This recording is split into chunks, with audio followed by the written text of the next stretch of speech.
Ukia pua kwa mabao matatu. Unadhani wapi ambapo ulizidiwa?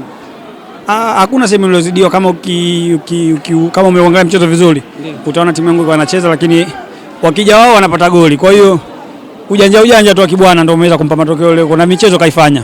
Lakini kikubwa mimi nasema tunashukuru kwa sababu tamasha limeenda vizuri. Kikubwa tujipange kwa ajili ya mwaka ujao. Pengine mwitikio umekuwa ni kwa asilimia ngapi, na haya matarajio yako yalikuwa kwa asilimia ngapi kwa hiki ambacho kimetokea? Kwa kweli kwa mwaka huu tumefanya vitu vingi sana. Mimi niseme namshukuru sana Mungu kwa sababu vile vyote ambavyo tulivipanga kuvifanya mwaka huu tumevitimiza. Limebaki moja tu ambalo tunaamini kwa uwezo wa Mungu pia tutaweza kulitimiza ndani ya muda mfupi sana, na mtaona tu katika mitandao yetu ya kijamii. Lakini kikubwa mwaka huu tunashukuru tumeweza kufanya vitu vingi sana na tumeshika watu wengi sana. Ni kama kibwana alikamia hivi kwa mchezo sana alikamia sana. Lakini sio issue, tutakutana tena mwakani.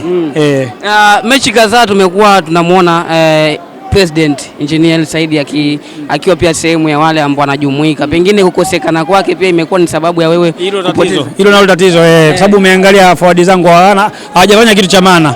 Lakini michezo miwili nyuma Engineer kashafunga sana. Kwa hiyo sio kitu kibaya, naamini wakati mwingine atakuwepo na tutapata matokeo mazuri.